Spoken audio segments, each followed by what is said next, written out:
ఆదికాండము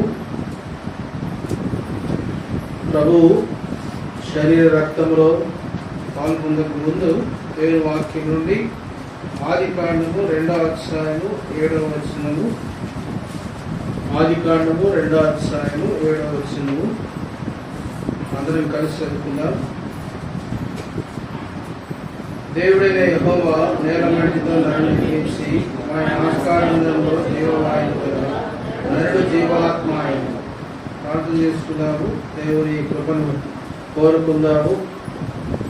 మోకరించగలిగితే మోకరించండి. ప్రేమ గల పరలోకపు తండ్రి,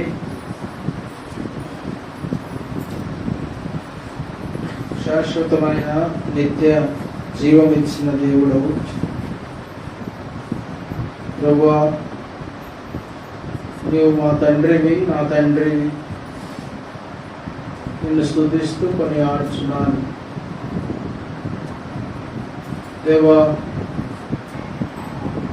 నా మీద జాలిపడి భౌతికమైన తల్లిదండ్రులు, బంధువులు, స్నేహితులు ఏమైనా కొన్ని అక్కర్లు తీర్చొచ్చేమో కానీ ప్రభా, అసలు నన్ను పాతాళం పోకుండా, సాతాను వశంలో కాకుండా నా దోషములను నీవు నీ శిలువ రక్తము చేత అణిచివేసి ఆ దోషము తీసివేసుకోలేక భూ సంబంధమైన ఎవరు ఆ దోషము తీసివేయలేని పరిస్థితి. నా సొంత మార్గములలో, సొంత ఇష్టములలో దేవుని చిత్తం లేకుండా బ్రతుకుతూ ఆనందిస్తూ దారి తొలగిపోయి అక్రమంగా జీవిస్తున్నాను.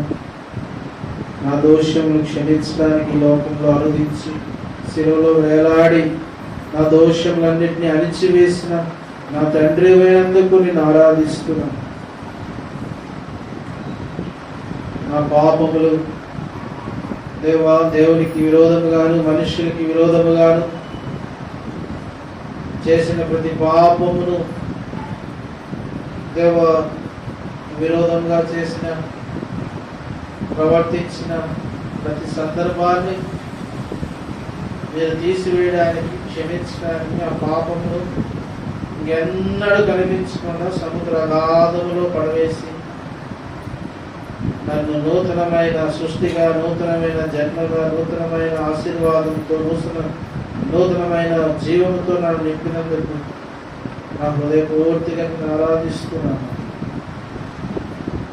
నా తండ్రిగా నేను సైతాను వలలో చిక్కుకొని ప్రభువా, నేను పాపాన్ని నమ్మి, లోక భోగములు నమ్మి, లోకమందున సుఖాశక్తులు నమ్మి దేవుని త్రోసివేసి నేను శిక్షకు, వదలకు సిద్ధపడి ఉండగా యేసుక్రీస్తు బలిష్టమైన శక్తి, బలిష్టమైన హస్తము శిలువకు అప్పగించడం ద్వారా, నాకు బదులుగా నువ్వు గాయపరచడం ద్వారా, నాకు బదులుగా నువ్వు కాలిపోవడం ద్వారా, ఇదిగో తండ్రి నాకు బదులుగా నువ్వు నొప్పి భరించడం ద్వారా దేవ శత్రువుని యొక్క వల నుండి దేవ దానిని హస్తంలో ఉంచుకొని సైతాన్ని శిలువలో ఓడించి నా పాపములకు శాంతికరమైన దేవుడుగా ఉండి నన్ను నీ కుమారుడిగా నీ హస్తంలో ఉంచుకున్నాను దేవా.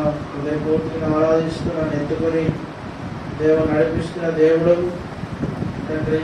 నా స్వభావాన్ని చూస్తే ఎవరు నన్ను ఎత్తుకోలేదు, కానీ నేను నన్ను ఎత్తుకొని నడిపించిన దేవుడు అయినందుకు నేను ఆరాధిస్తున్నాను. నేటి వర్తమానం కూడా పరలోకం నుండి మాకు అనుగ్రహించి దేవుని వాక్యం ద్వారా మేము తాకబడి, హెచ్చరించబడి, ఆదరించబడి, సరిచేసుకొని దేవ ఎన్నో ఏళ్ళ నుంచి కఠినమైన హృదయాలు పగలగొట్టబడి ఎంతో బాధలో ఉన్నవారు ఆదరించబడి, ఎంతో కన్ఫ్యూషన్లో ఉన్నవారు సరైన సత్యంలో తెలుసుకోవడానికి ఈ వాక్యాన్ని అందించి మీ దాసుని కూడా అల్పులని తండ్రి జ్ఞాపకం చేసుకోండి. ఈ లోక జ్ఞానం వెర్రిది, అలాంటివి త్రోసివేయండి. సమయోచితమైన మాటను మీరు అందించిన యేసుక్రీస్తు పరిశుద్ధమైన నామములో స్తుతించి ప్రార్థిస్తున్నాం తండ్రి.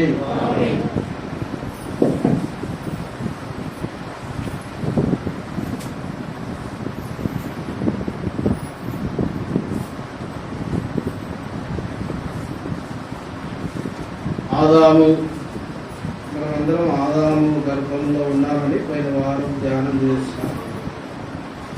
ఆదాము ఎక్కడి నుండి వచ్చాడు? ఆదాము ఎక్కడి నుండి వచ్చాడు? మనం చూస్తే ఆదాము ఎక్కడి నుండి వచ్చాడు? కొంచెం జరగవచ్చు, మీరు బాగా దగ్గర కూర్చున్నారు, జరగవచ్చు, చాలా క్లోజ్గా కూర్చున్నారు. ఇంకా మాట్లాడద్దండి దయచేసి, కొంచెం నిశ్శబ్దంగా ఉండండి.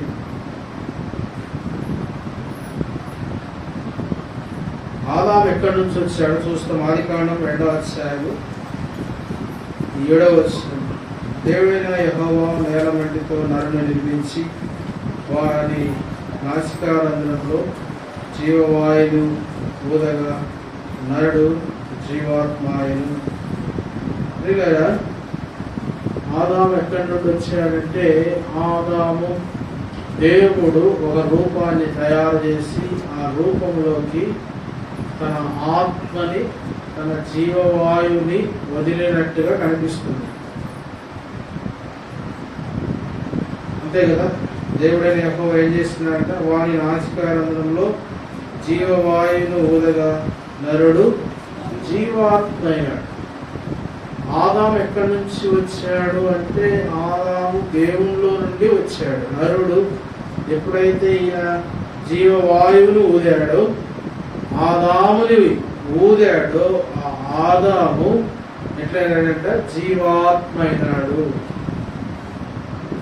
కదా. ఇంకా మనం చూస్తే లేఖనాల్లో లూకా సువార్త చూడండి. లూకా సువార్తలో మనం తెలుసుకోవచ్చు. లూకా సువార్త 3వ అధ్యాయము 38వ వచనం.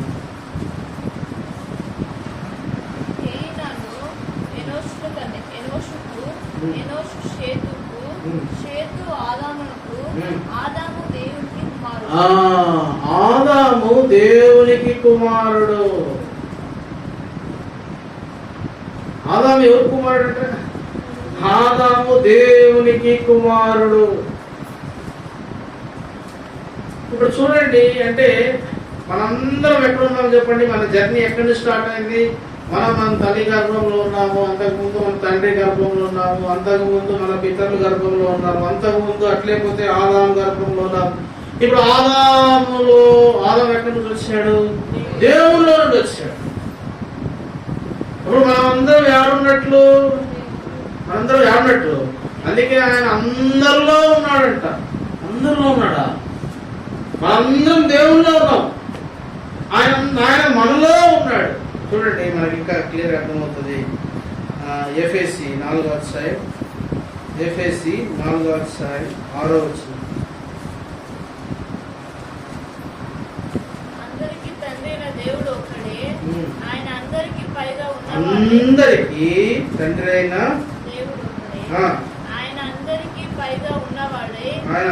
పైగా ఉన్నవాడై అందరిలోనూ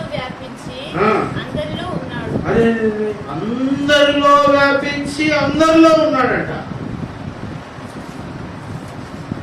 దేవుడు. ఇప్పుడు చెప్పండి, ఇప్పుడున్న మన ప్రపంచంలో 850 కోట్ల మంది ప్రజలు ఎక్కడి నుండి వచ్చారు అంటే, అందరూ దేవుళ్ళలో నుండే వచ్చారు. దేవుళ్ళలో నుండి ఆదాములోకి, ఆదాములో నుండి పితరుల్లోకి, పితరుల్లోకి నుంచి తండ్రిలోకి, తండ్రిలో నుంచి తల్లిలోకి, తల్లిలో నుంచి శరీరం ధరించుకొని బయటకు వచ్చారు. ఎంత లాంగ్ జర్నీ! ఏం డైరెక్ట్ గా రావచ్చు కదా బయటికి? ప్రియులారా, గుర్తుంచుకోండి, మన జన్మ సామాన్యమైనది కాదు. ఆషామాషిగా బ్రతకొద్దు, పనికి మాలిన దానికోసం బ్రతకొద్దు, అబద్ధం కోసం బ్రతకొద్దు, నిజం కోసం బ్రతుకు. దేవుడు నిన్ను ఎందుకు పుట్టించాడో అనే దానికోసం బ్రతుకు. ఎంత లాంగ్ ప్రాసెస్ చూడండి. దేవుడైన యెహోవా తన నాసికారంధ్రంలో ఉన్న, తనలో ఉన్న నన్ను, మిమ్మల్ని ఊదాడంట. ఊదితే ఏమైపోయింది? ఆదాము జీవాత్మ. అందుకే ఎఫెసీలో చక్కగా చెప్పబడింది ఏంటంట, ఆయన అందరిలో అందరిలో ఉన్నాడు. దేవుని ఆత్మ అనేది ఆదాము నుంచి పితరుల నుంచి తండ్రుల నుంచి తల్లిలో నుంచి నాకు నీకు. చూడండి, మనం ఎక్కడి నుంచి వచ్చాము? దేవుని దగ్గర నుండి వచ్చాము. ఇంత జర్నీ అవసరం అంటారా? ప్రపంచంలో ఇంత జర్నీ ఎక్కడ ఎవరికి ఉండదు. అందుకే ఇంకా యోహాను చెప్తాడు, చూడండి, యోహాను కంటే ముందు కీర్తన 82:6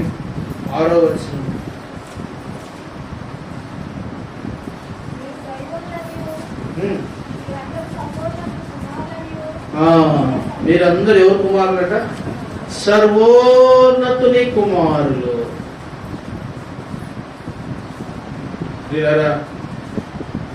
చాలా మంది డౌట్ ఉన్నా, అప్పుడు ఉన్నావా? ఈ లోకంలో కాదు పుట్టింది. తల్లి గర్భంలో ఉన్నారంటే ఎవరైనా నమ్ముతారు, తండ్రి గర్భంలో ఉన్నారంటే నమ్ముతారు, పితరుల గర్భంలో ఉన్నారంటే నమ్మరు, ఆదాము గర్భంలో ఉన్నారంటే నమ్మరు, తండ్రి దగ్గర నుంచి వచ్చామంటే అసలు నమ్మరు. ఇలా ఒక్క రెఫరెన్స్ చూపిస్తా, ఖచ్చితంగా నమ్మాల్సిందే. మీరు కూడా నమ్ముతారు. ఇక్కడ ఏం చెప్పబడిందంటే మీరందరూ ఎవరు కుమారులంట? సర్వోన్నతుని. వీళ్ళరా మనం ఎక్కడ వాళ్ళము? ఎక్కడి నుంచి వచ్చాము? దేవుళ్ళ నుండి వచ్చామండి. దేవుళ్ళ నుండి వచ్చిన మన జీవితాలు ఎందుకంటే ఎంత ఈ లోకంకి వచ్చినాక ఇంత పాడైపోయింది మన జీవితాలు. ఇంకా చాలా మంది నమ్మలేరు. అప్పుడున్నావా అంట. చూడండి, యోగు గ్రంథము రండి. యోగు గ్రంథము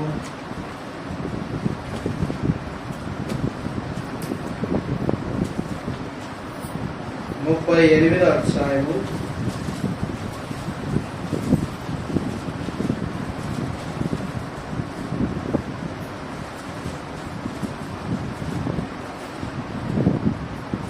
4వ వచనం చదవండి.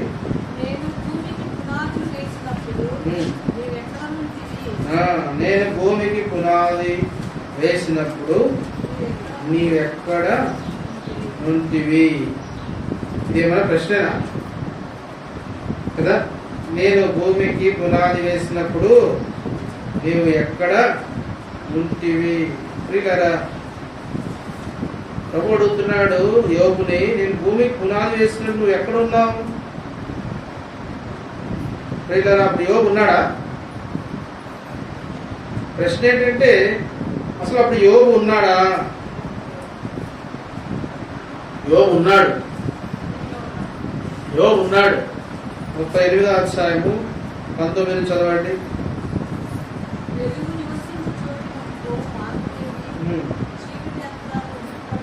21.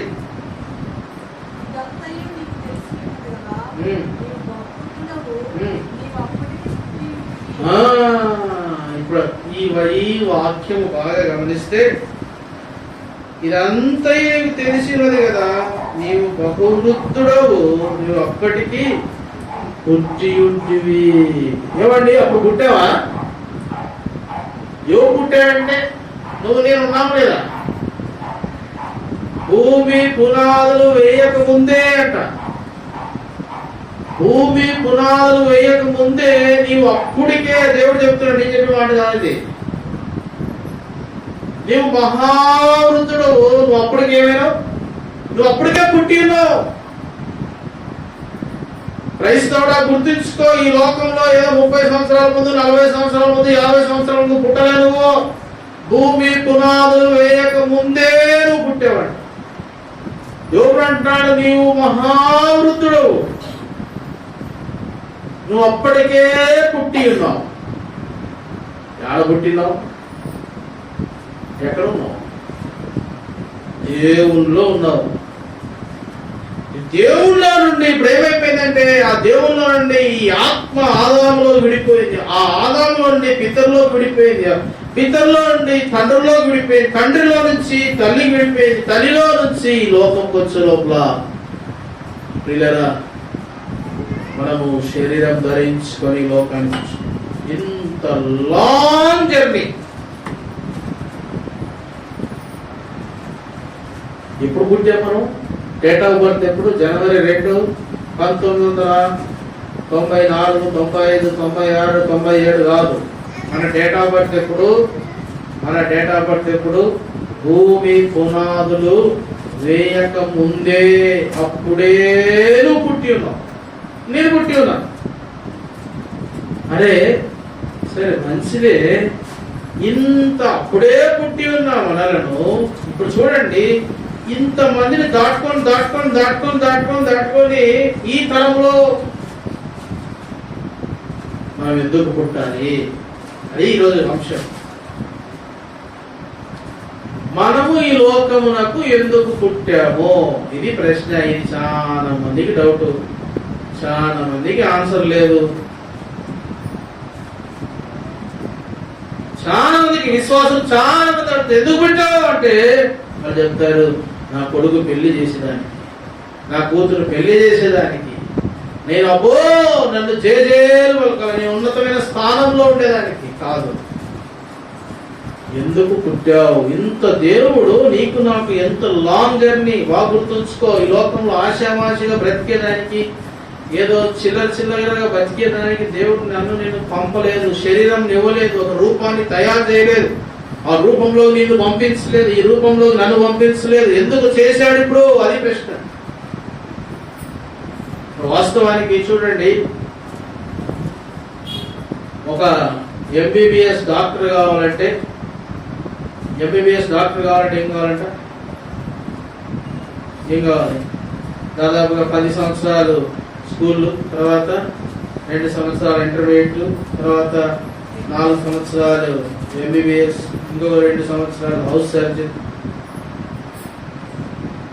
16 సంవత్సరాలు అవుతుంది. ఒక వ్యక్తి ఒక సర్టిఫికేట్ తెచ్చుకోవడానికి 16 సంవత్సరాలు. భూమి మీద నువ్వు నేను కూడా ఎందుకు పుట్టావు తెలుసా? ఒక సర్టిఫికేట్ తెచ్చుకోవాలి. ఎందుకు దేవుడు తెలుసా? ఎక్కడి నుంచి దేవుళ్ళలోంచి ఎందుకు విడిపోయావు తెలుసా? దేవుళ్ళలోంచి ఆదాంలోకి ఎందుకు నువ్వు నేను విడిపోయావు తెలుసా? ఆదాంలో నుంచి మన తండ్రుల్లోకి విడిపోయావు. ఎందుకు విడిపోయావు? మన పితరుల్లో నుంచి మన తండ్రుల్లోకి విడిపోయావు. మన తండ్రుల నుంచి తల్లిలో నుంచి భూమి మీదకి ఎందుకు విడిపోయావు తెలుసా? రండి ప్రసంగి గ్రంథము. ఇప్పుడు ఎందుకు విడిపోయాము, ఎందుకు పుట్టామో తెలుస్తుంది. ప్రసంగి గ్రంథం 1వ అధ్యాయం 13వ వచనం.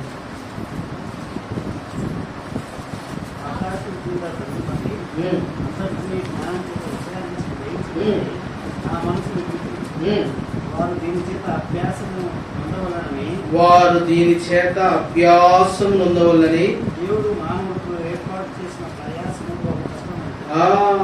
వారు దీని చేత అభ్యాసము కింద పుట్టినట్లేముంది, శిక్షణ.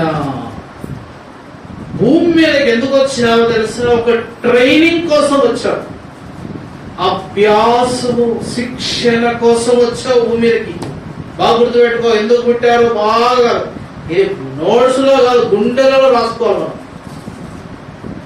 ఎందుకు పుట్టామో తెలుసా? భూమి మీద నరులకు ఆయన ఎందుకు పంపించాడు ఇంత మందిని దాటుకోనంటే ట్రైనింగ్. ఏం ట్రైనింగ్? శిక్షణ, అభ్యాసం. అయ్యా 16 సంవత్సరాలు కష్టపడితే, 16 సంవత్సరాలు, 17 సంవత్సరాలు, 18 సంవత్సరాలు కష్టపడితే ఒక కాగితం వస్తుంది.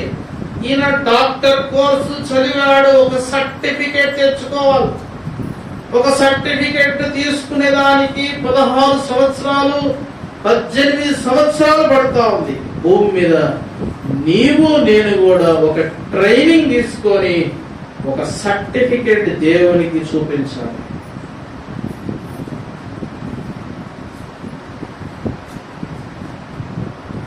దానికోసం అది పుట్టింది. అస్సలు మానవుడు ఇది మర్చిపోయి ఎంత అవివేక బ్రతుకుతున్నాడు, ఎంత అవివేక బ్రతుకుతున్నాడు చెప్తున్నాడు ప్రసంగి. తాను రాస్తూ భూమి మీద మానవులు ఎట్లా ఉన్నారంట? అభ్యాసము, శిక్షణ. ఒక ట్రైనింగ్ వచ్చావు. ఇక్కడ నీ పీరియడ్ 70 years, 80 years, 60 years తెలియదు. ఈ 60-70 సంవత్సరాలు నువ్వు ట్రైనింగ్ కోసం వచ్చావు. దేవుడి నుండి విడిపోయిందే ట్రైనింగ్ కోసం విడిపోయావు. ఆదాములో నుండి విడిపోయిందే ట్రైనింగ్ కోసం విడిపోయావు. పితరులో నుంచి విడిపోయిందే ట్రైనింగ్ కోసం విడిపోయావు. తండ్రిలో నుంచి తల్లిలోకి వచ్చింది ట్రైనింగ్ కోసం, తల్లిలో నుంచి బయటకు వచ్చింది ట్రైనింగ్ కోసం. తినేదానికి, తాగేదానికి, సంపాదించుకోవడానికి, అబ్బో వాళ్ళు చేయలే, వీళ్ళు చేయలే, మేలు చేయలే, అది చేయలే, ఇది చేయలే, ఇవి కానే కాదు. మోసపోవద్దు.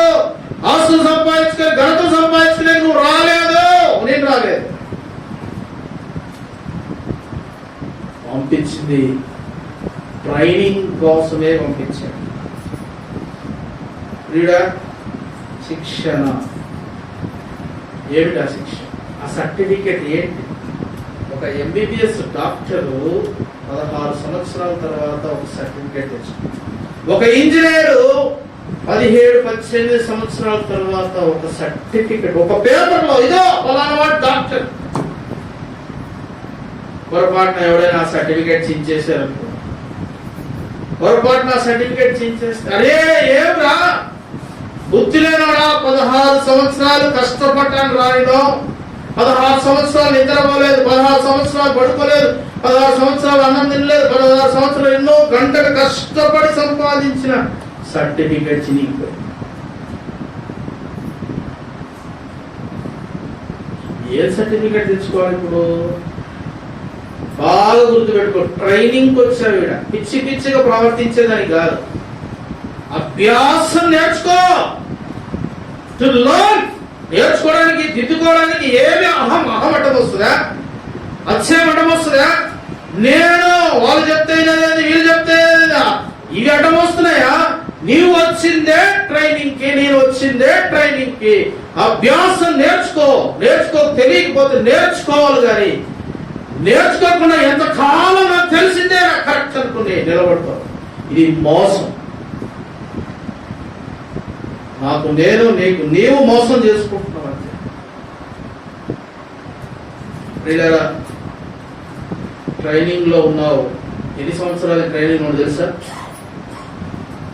నాకు 36-37 సంవత్సరాలు ట్రైనింగ్ అయింది. మీకు ఎన్ని సంవత్సరాలు మీరు లెక్క పెట్టుకో. మీకు ఎన్ని సంవత్సరాలు ట్రైనింగ్ అయిపోయింది? ఎంత మీ వయసు ఎంతో చూసుకోండి. ట్రైనింగ్ పీరియడ్ అయిపోతా ఉంది. జాగ్రత్త. సర్టిఫికెట్ లేకపోతే చాలా కష్టం. ఏం సర్టిఫికెట్ కావాలి ఇప్పుడు? ఏమన్నా అరుస్తున్నావు సర్టిఫికెట్ అని, ఏదో చెప్పు అని కొందరు బాధపడతారు. ఏం ట్రైనింగ్ అంట దేవుడు మనకి ఇచ్చేది? భూమి మీద బహు ప్రయాసం అంట. ఎందుకు ట్రైనింగ్? అందుకే యోగుడు అంటాడు చూడండి, ఎందుకు ట్రైనింగ్? కొన్నిసార్లు రోగాలు ఎందుకు వస్తాయో యోగుని అడిగితే యోగు చెప్తాడు. యోగు 33, 19.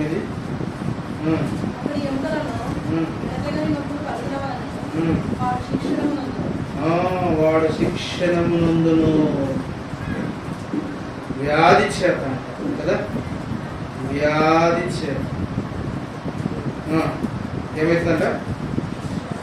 ఏమొస్తుంది? ఎముకలలో ఏమొస్తుందంట? మళ్ళీ చదవండి గట్టిగా. వ్యాధి చేత మంచం ఎక్కుతావలనను, ఒకని ఎముకలలో ఎడతెగని నొప్పులు కలుగుతావలనను, వాడు శిక్షణమునందు.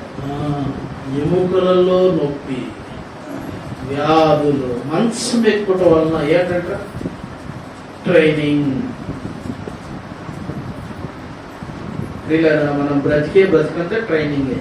మనకు ఆరోగ్యంగా ఉన్నప్పుడు మనం ట్రైనింగ్ లో ఉండవు. అందుకే దేవుడు కొన్నిసార్లు ఏం చేస్తాడంటే మంచం మీద పడుకోబెడతాడు. కొన్నిసార్లు ఎముకలలో నొప్పి. ఎందుకంటే వాడు శిక్షణ. ట్రైనింగ్ లో ఇది ఒక భాగం. ట్రైనింగ్ లో రోగాలు అనేది ఒక భాగం, వ్యాధులు అనేది ఒక భాగం. దేవుడు ఇంత ప్రయాసపడి నేను నన్ను సృష్టించేదానికి కొన్నిసార్లు విన్నాం కదా, ఇంత ఎందుకు ఆయన ఎంత శ్రద్ధ తీసుకోవాలి? రండి ఎఫ్ఎస్సి, ఇప్పుడు ఏం సర్టిఫికేట్ తీసుకోవాలో చూద్దాం రండి. ఎఫ్ఎస్సి గ్రంథము, ఎఫ్ఎస్సి పత్రిక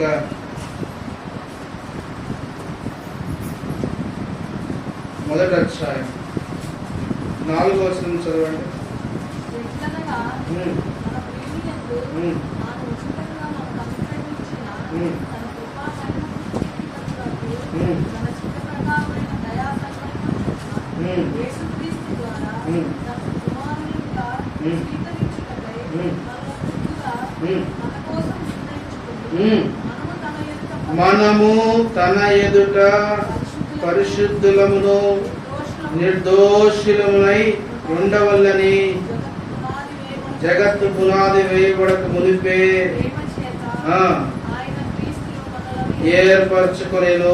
మనము ఆయన ఎదుట ఆ, మనం ఆయన ఎదుట ఒక సర్టిఫికేట్ తీసుకొని వెళ్ళాలి. ఏం సర్టిఫికేట్ అంటే పరిశుద్ధులము. రెండోది ఏంటంటే నిర్దోషులము ఆయన ఎదుట. ఇది నా సర్టిఫికేట్. దేవా 70 ఏళ్ళు ఇచ్చినావు, 70 ఏళ్ళు ట్రైనింగ్ లో ఉండి ఇదో ఇదో ఇదో ఇదో ఇదో ఇదో పరిశుద్ధంగా బ్రతికిన, ఇదిగో ఇదో ఇదో నిర్దోషంగా బ్రతికిన.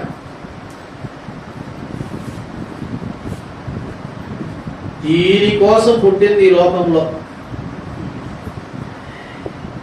దీనికి ఈ సర్టిఫికేట్ తెచ్చుకునేదానికి 70-80 ఏళ్ళు దేవుడు ఇచ్చినాడు నీకు నాకు. అరే ఈ సర్టిఫికేట్ తెచ్చుకోవాలని ఎవరికి బాధ లేదు. నాకు నేనే సర్టిఫికేట్, నీకు నువ్వే సర్టిఫికేట్. జాగ్రత్త సుమా, నీ గమ్యము, నీ జన్మను మర్చిపోతున్నావు. అసలు ఎందుకు పుట్టావో మర్చిపోతున్నావు. అసలు ఎందుకు పుట్టారో నీకు తెలియదు. అపోస్తలుడైన పౌలు ఎఫెసీ సంఘానికి ఒక చక్కని మర్మాన్ని చెప్తున్నాడు. ఎఫెసీలలో గుర్తుంచుకొని ఒక సర్టిఫికేట్ మనం భూలోకంలో సంపాదించుకోవాలి.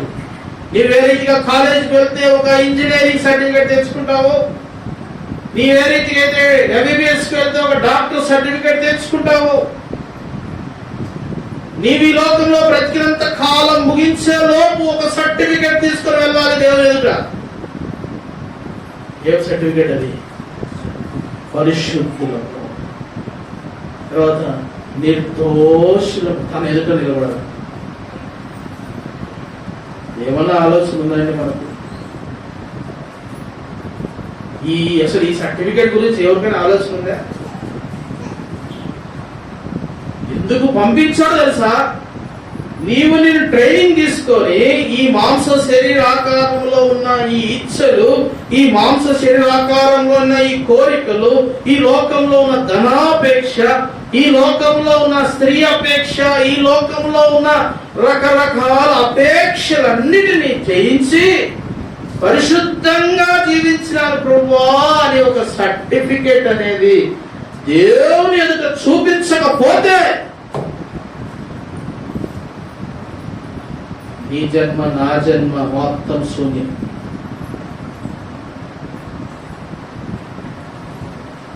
పిల్లల దేనికోసం పుట్టింది అర్థం ఏంటంట. కొందరు అంగీకరిస్తారు దేనికి కూడా. ఎందుకంటే లోపల అదే ఏమంటారు, బిల్డింగ్ కట్టుకోవాలా. కొందరు లోపల ఏముంటుంది అంటే ఒక అందమైన అమ్మాయిని పెళ్లి చేసుకోవాలా. కొందరు లోపల ఏముంటుంది అంటే ఇంకా మేడలు, ఏదో ఆస్తులు సంపాదించుకో. అట్లాంటి వాళ్ళకు ఎన్ని వాక్యాలు చెప్పినా అది లోపల పోదు. దాన్ని ఎవరేం చేయలేడు. యేసు ప్రభువు వదిలేస్తారు వాళ్ళు. వారికి కఠినత్వానికి అప్పగించినట్టు బైబిల్. ప్రియులారా, మన జీవితం ఎట్లా ఉంది? ప్రతిరోజు పరిశుద్ధంగా నిర్దోషంగా బ్రతుకుతున్నావా? ఈ పరిశుద్ధతను సంపాదించుకోవాలి. ఎందుకు వచ్చినాయి శ్రమలు? ఎందుకు వచ్చినాయి రోగాలు? ట్రైనింగ్. ఎందుకు ట్రైనింగ్? పరిశుద్ధతలోకి రావాలి. ఇంకా లేదే, ఇంకా మనకి ఏమొస్తుంది? ఇంకా ఏమొస్తుంది? మూడు మాటలు నోట్లో వస్తాయి. రోగాలు వచ్చినప్పుడు దేవుణ్ణి ప్రశ్నించేది వస్తుంది. శ్రమలు వచ్చినప్పుడు దేవుణ్ణి తోలనాటం వస్తుంది. క్రీడా గుర్తుంచుకో, దేవుడు ఈ లోకంలో నీకు 70 ఏళ్ళు, 80 ఏళ్ళు, 100 ఏళ్ళు దిగిస్తున్నా తెలుసా? నిన్ను పరిశుద్ధపరిచి ఆ ట్రైనింగ్ లో నువ్వు నేను సర్టిఫికేట్ తీసుకొని ఆ దేవుని మనల్ని పిలిచే లోపల, దేవుడు మనల్ని రా నరులారా రండి అనే లోపల ఏం చేయాలా? మనం ఆ సర్టిఫికేట్ శిక్షణ పొంది ఈ సర్టిఫికేట్ సంపాదించుకోవాలి.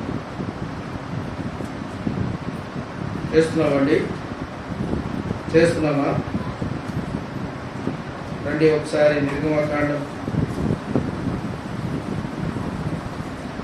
3వ అధ్యాయం 5వ వచనం. అందుకు ఆయన, దగ్గరకు రావద్దు, నీ పాదములను నీ చెప్పులు విడువుము, నీవు నిలిచి ఉన్న స్థలం పరిశుద్ధ ప్రదేశము అనెను. పిల్లరా, భూలోకంలో ఎట్లు పరిశుద్ధపరచబడాలి? ఎక్కువ విషయాలు చెప్పను, 2 విషయాలు చెప్తాను. ఎట్లు పరిశుద్ధపరచబడాలి,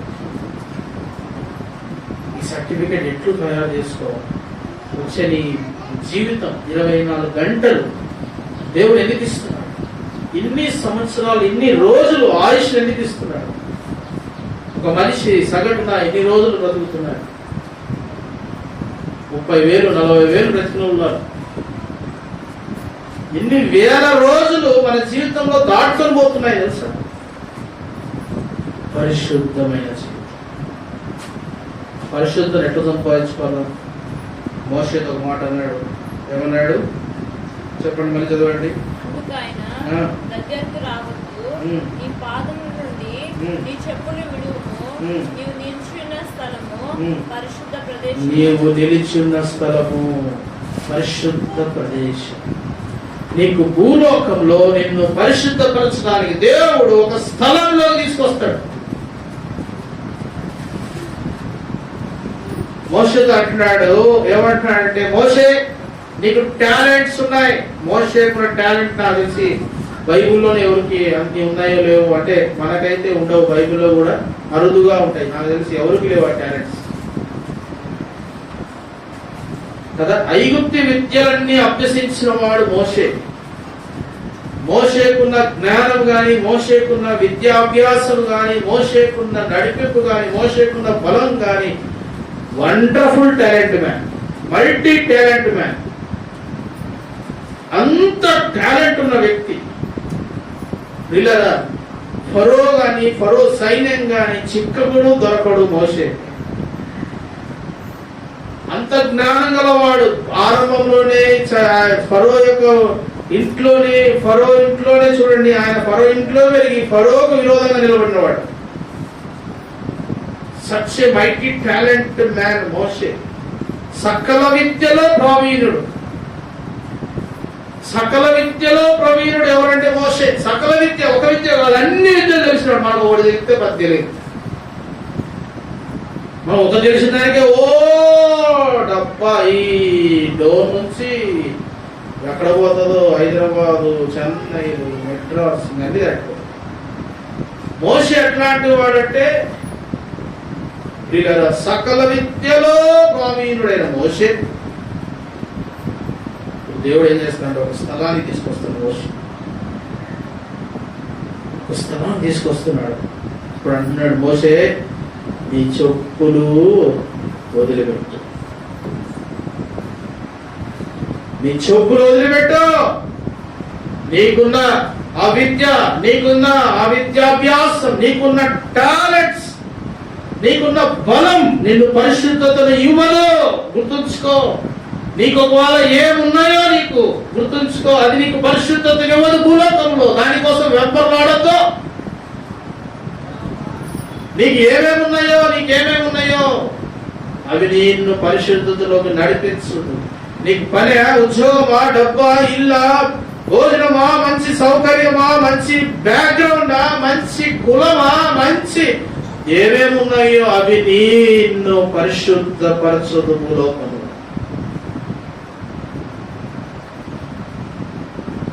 మోషేని ఆడి తీసుకొచ్చాడు తెలుసా? చెప్పండి. చాలా మంది ఏమంటారంటే మోషే పెళ్లి చేసుకునేకి ఇక్కడ ఐగుప్తి ప్రదేశాన్ని వదిలిపెట్టిపోయినాడు. కాదు. ఈ స్థలంలో తీసుకురావడానికి దేవుడు మోషేకి ఎంత టైం ఇచ్చాడో, దేవుడు ఎంతమంది ప్రయాసపడి మోషేని వెలగొట్టేట్లు చేశాడు. ప్రియులారా, అంటున్నాడు మోషే ఏం విడవాలా? చెప్పండి, ఏం విడవాలా? నీ చెప్పులు విడువు. మనలో ఉండే ప్రాబ్లం ఏంటంటే, మోషేలో ఉన్న ప్రాబ్లం ఏంటంటే అది విడిచిపెట్టలేకపోతున్నాడు. తన చెప్పులు విడవాలి. మోషే చెప్పులు విడువు. ఎప్పుడు పరిశుద్ధపరచబడతావు తెలుసా? నీకున్నవన్నీ విడిచిపెట్టాలి. ఫస్ట్ నీకున్నవన్నీ విడిచిపెట్టాలా? నాకున్న విడిచిపెట్టాం. అయ్యా, నా సీనియారిటీ, నా ఆత్మీయత ఇంత, నా వాక్య జ్ఞానం ఇంత, నా ప్రార్థన ఇంత, నా సువార్త ఇంత, నా డబ్బు ఇంత, నా సమర్పణ ఇంత, ఇవన్నీ ఉన్నప్పుడు నీవు పరిశుద్ధపరచబడలేవు, నేను పరిశుద్ధపరచబడలేదు. అది అసంభవం. మోషే విడిచిపెట్టు చెప్పులు. నువ్వు సర్టిఫికెట్ తీసుకోవాలి. ఏం సర్టిఫికెట్? పరిశుద్ధపరచబడాలి. ప్రియులారా, ఆ స్థలంలోకి మోషే నడిపించినాడు. ఇప్పుడు అన్నాడు, ఫస్ట్ లో చెప్పలేదు ఆయన, గొర్రెలు కాసేటప్పుడు చెప్పులు విడిచిపెట్టాలి. మోషే, నువ్వు ఒక స్థలంలోకి వచ్చావు, ఈ స్థలంలో నేను నిన్ను పరిశుద్ధపరచాలి. ప్రియులారా, భూమి మీద ఉన్నావు, నీకు దేవుడు ఒక స్థలం చూపించాడు, మందిరం. పరిశుద్ధపరచబడే మందిరానికి మందిరానికి వచ్చినప్పుడు పరిశుద్ధపరచబడుతున్నావు. దేవుడు నీకెందుకు మందిరం టైం పాస్ రావడం లేదు. నువ్వు ఏమోలే, పోదామంటే పోదాం, ఈ వారం పోకపోతే ఏం కాదు, దరిద్రులు అవుతాం. గుర్తుపెట్టుకో, సర్టిఫికేట్ పోతుంది నీకు, సర్టిఫికేట్ పోతుంది. నీ ఇష్టం అనుకోని ఉండేదానికి కాదు. నిన్ను మోషే ఎట్లా నడిపించు, నిన్ను నడిపిస్తున్నాడు ఏదో శక్తి, నిన్ను నడిపిస్తావు. ఎందుకు తీసుకొస్తాను సార్? నీ చెప్పులు విడువు. దేవుడు పరిశుద్ధపరచాలంటే మొట్టమొదటిగా నువ్వు నేను అన్ని విడిచిపెట్టాల. ప్రభువా, నిజమే, నాలో ఇన్ని ఉన్నాయి, నా వెనకాల ఇంత ఉంది. చాలా మంది, అందుకే బైబిల్ గ్రంథంలో దేవుడు ఎవరిని బాగా పరిశుద్ధపరిచాడని చూస్తే అబ్రహామును పరిశుద్ధపరిచాడు. అబ్రహాం అన్ని విడిచిపెట్టాడు. అందుకే అంటారు బైబిల్లో అన్నిటికంటే ముఖ్యమైన క్యారెక్టర్ ఏంటో తెలుసా? బైబిల్ గ్రంథంలో అన్నిటికంటే విశ్వాసులు ముఖ్యమైన క్యారెక్టర్ ఏంటో తెలుసా? విధేయత. నువ్వు బాగా పాటలు పాడొచ్చు, బాగా వాక్యం చెప్పొచ్చు, నేనేమో చెప్పొచ్చు, మీరేమో చెప్పొచ్చు, అబ్బో మంచిగా గాస్పెల్ ఇవ్వచ్చు, మంచి ప్రార్థన చేయొచ్చు. దీనన్నిటికంటే శ్రేష్టమైన బైబిల్ ఎక్కువగా ప్రిఫరెన్స్ ఇచ్చేది ఏంటంటే ఒబీడియన్స్, విధేయత. మోషే విడిచిపెట్టేసినాడు. మనం ఎన్ని సంవత్సరాలు వచ్చినా కూడా అవి విడిచిపెట్టం కాబట్టి పరిశుద్ధపరచబడలేకపోతున్నాం. మన ప్రాబ్లం ఏంటంటే ఏదో అడ్డం వస్తుంది. సీనియారిటీ అడ్డం వస్తుంది, డబ్బులు అడ్డం వస్తాయి, ఆస్తులు అడ్డం వస్తాయి, కులం అడ్డం వస్తుంది, ఏదో ఏదో నాకు అడ్డం వస్తాను, ఏదో ఏదో నీకు అడ్డం వస్తాను. అందుకే దేవుడు పరిశుద్ధపరచలేకపోతున్నాడు. చాలా మంది అంటారు, ఎట్లా నా సర్టిఫికేట్ సంపాదించుకునేది? విడిచిపెట్టు. మోషే చెప్పులు విడువు. ఇన్ని రోజులు తిరిగేవా చెప్పుల్లో, ఇన్ని రోజులు చెప్పులు వేసుకొని మంచి మంచి టాలెంట్ సంపాదించుకున్నా, వెరీ గుడ్, నైస్. ఈ టాలెంట్స్ కోసం నేను పంపలేదు భూమి మీదకి, ఈ టాలెంట్స్ సర్టిఫికేట్ కోసం పంపలేదు నిన్ను భూమి మీదకి. నిన్ను పరిశుద్ధపరచాలి. ఒక స్థలంలో రావు.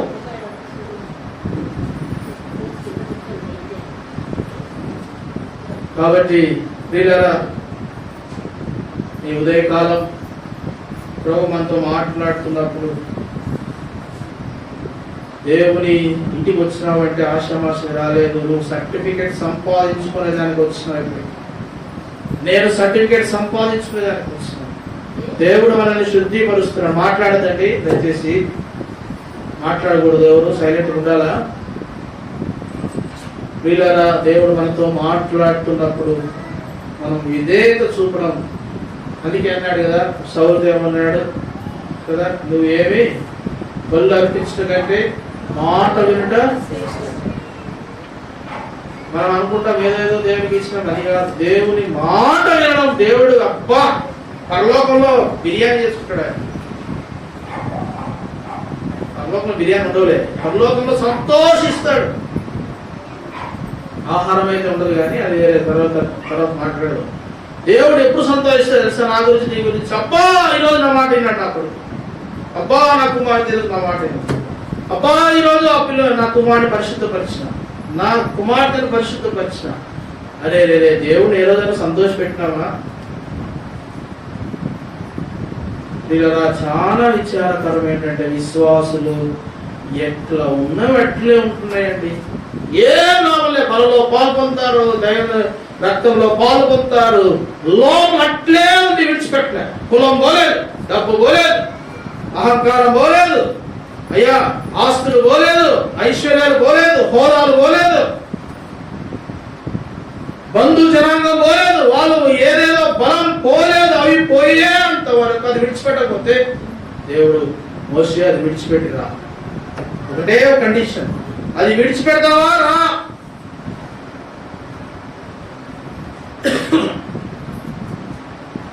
ప్రియుడా, పరిశుద్ధపరచబడడానికి ఇష్టమా? సర్టిఫికేట్ సంపాదించడానికి ఇష్టమైతే ప్రభు చెప్పిన మార్గంలో వెళ్ళాలి. నువ్వు నేను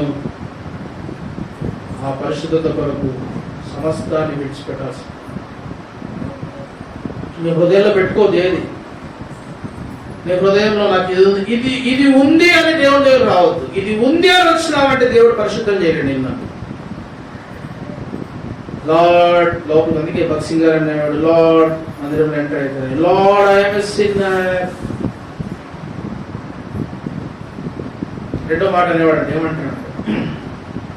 lord I am a mad man, నేను పిచ్చివాడిని, వెర్రివాడిని.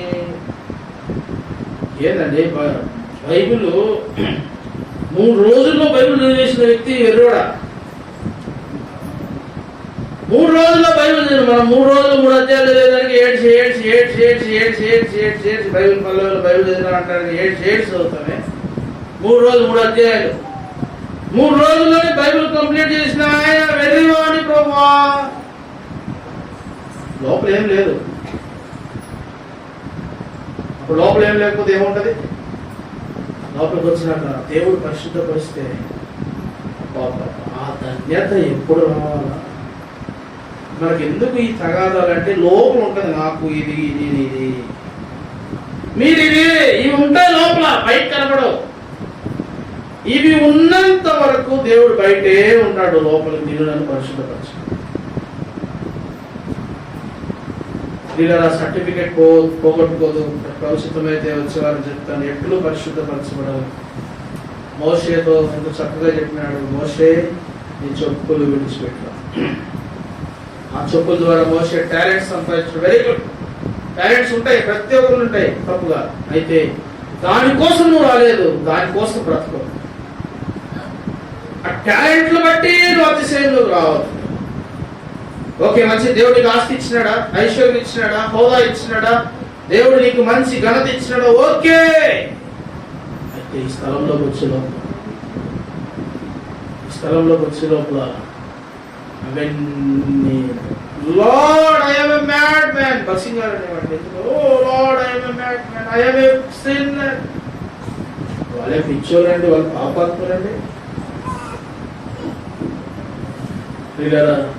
మన జీవితంలో ఇలాంటి ఆత్మీయ అంతస్తులో రాకపోతే సర్టిఫికేట్ ఉండదు. దేవుడు ఎప్పుడు పిలుస్తాడో తెలియదు.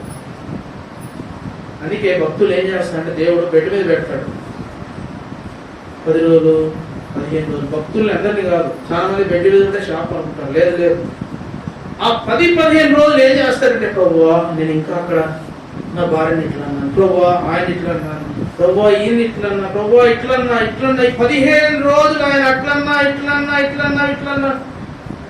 అయినా ఆయన పిలుస్తాడా? సర్టిఫికేట్ అయిపోయింది, కంప్లీట్ చేసినాడు, వచ్చే. ఇంత అదృష్టము. అందుకే అన్నాడు యోబు, ఏమన్నాడు? వ్యాధి చేత శిక్షణ, ట్రైనింగ్, సత్యంలో రండి దయచేసి. నీకేం కావాలా? నీకు ఈరోజు ఆహారం కావాలా? దేవుడు ఇస్తాడు, భయపడద్దు. వస్త్రం కావాలా? దేవుడు ఇస్తాడు, భయపడద్దు. పోషణ కావాలా? దేవుడు ఇస్తాడు, భయపడద్దు. వాటికంటే మీరు చెప్పండి, శ్రేష్ఠులో దేనికంటే, వేటికంటే ఆకాశ పక్షులు, ఎవరికైనా చెప్పండి, ఆకాశ పక్షులు బ్యాంక్ అకౌంట్ ఉందా? ఉందా బ్యాంక్ అకౌంట్? చేతులు ఎత్తండి. ఆకాశ పక్షులు బ్యాంక్ అకౌంట్ ఉందా? బ్యాంక్ బ్యాలెన్స్ ఉందా? కదా, ఏమి లేవు. కానీ వాడికి ఏముండవు, మా బ్యాంక్ అకౌంట్ లో బ్యాలెన్స్ లేదు అని బాధ ఉండదు, నాకు బ్యాంక్ అకౌంట్ ఉంది లేదని బాధ ఉండదు. పిల్లరా, వాటికంటే మీరు సమస్తం ఇస్తాడు. గుర్తుంచుకోసమా, ట్రైనింగ్ వచ్చినావు ఇక్కడికి భూమి మీద. బాగా గుర్తుపెట్టు, ఎందుకు పుట్టామంటే ట్రైనింగ్, అభ్యాసము. ఒక్కొక్కరికి ఒక అభ్యాసం నుండి వెళ్తారు. ట్రైనింగ్ అంటే నేర్చుకుంటా, నేర్చుకునేదానికి సిగ్గుపడద్దు.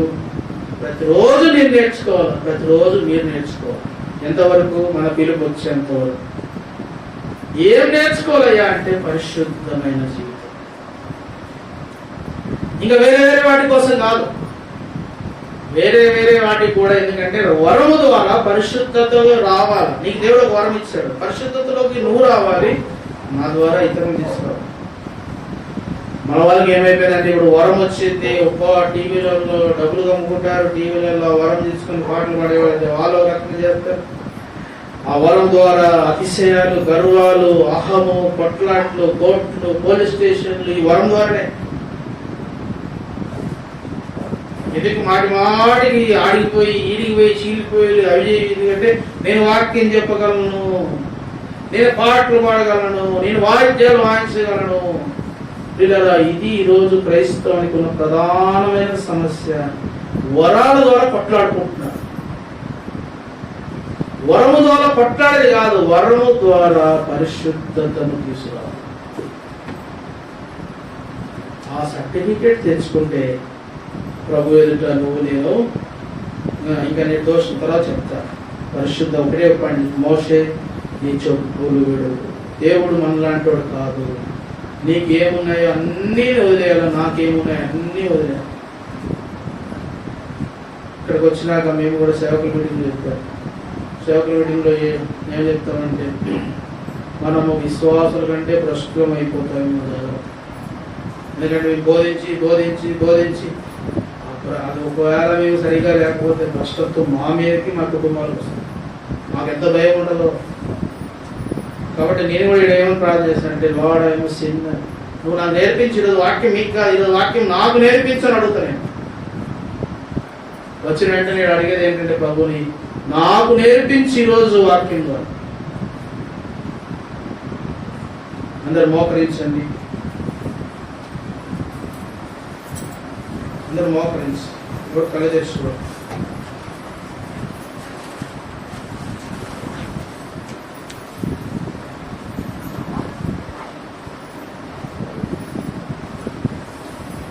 ప్రియులారా, ఆదాము ఎవరిలో నుంచి వచ్చాడంటే చూశాము, దేవుళ్ళలో నుండి వచ్చాడు.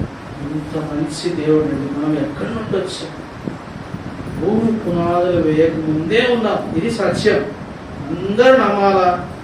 వాక్యం రెఫరెన్స్ ఉంది, నువ్వు అప్పుడే పుట్టి ఉంటివి. దేవుడు స్వయానన్నమాట. నువ్వు నేను ఇప్పుడోలం కాదు. చెత్త చెత్తగా జీవించొద్దు జీవితం. ఇలా ఒక సర్టిఫికేట్ తయారు చేసుకోవాలి, సంపాదించుకోవాలి. ట్రైనింగ్ కోసం భూమి మీదకి వచ్చాను. ఇది అభ్యాసం చేసుకోవడానికి వచ్చాను. అయిపోయిందే, నేను అన్ని తెలుసు అనేదానికి రాలేదు, నాకు తెలుసు బ్రదర్ అనేదానికి రాలేదు, నేను చెప్పిందే కరెక్ట్ అనేదానికి రాలేదు.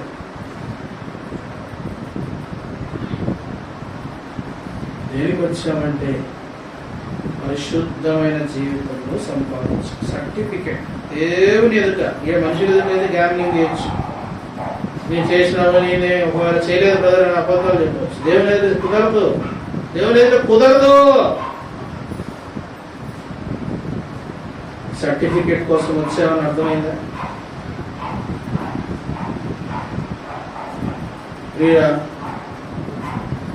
భూమి పునాదులు వేయకపోతే దేవుడు డిసైడ్ చేసేసాడు, ఇదిగో 2000 సంవత్సరంలో పలానా బ్రదర్ భూమి మీదకి వెళ్దాం. 2000 సంవత్సరం 19వ శతాబ్దం ముగించే సమయంలో ప్రధాన సిస్టర్ భూమి మీద పుట్టాలి, వీరు ట్రైనింగ్ తీసుకోవాలి. దేవుడు భూమి పునాదులు వేయకముందే అప్పుడే డిసైడ్ చేసి ఈ తరంలో నేను నన్ను పంపించాడు. దేవుడు వెర్రివాడు కాదండి. నేను తిరిగి సర్టిఫికెట్తో దేవుని ఎందుకు వెళ్ళాలి? పరీక్షించుకొని మన యోగ్యత ఉందా, సర్టిఫికెట్ ఉందా, ఎట్లు పరిశుద్ధంగా బ్రతకాలో చూస్తున్నాం. మోషే అంతటి దేవుడు చెప్పులు విడవు అన్నాడు. మనం ఎంతండి, మన జీవితం ఎంత, మన భక్తి ఎంత? ఏదైనా వస్తే తట్టుకోలేమే, ఏదైనా అవమానం వస్తే నిలబడలేమే, ఏదైనా ప్రతికూలంగా మాట్లాడితే నిలబడలేమే. మన విశ్వాసం ఎంత అండి? మోషేనే దేవుడు ఒప్పుకోకపోతే, మోషేనే చెప్పులు విడవమంటే, సండే స్కూల్ పిల్లలు కూర్చోండి, కూర్చోండి, అందరూ సైలెంట్గా మాట్లాడుకుని రావద్దు.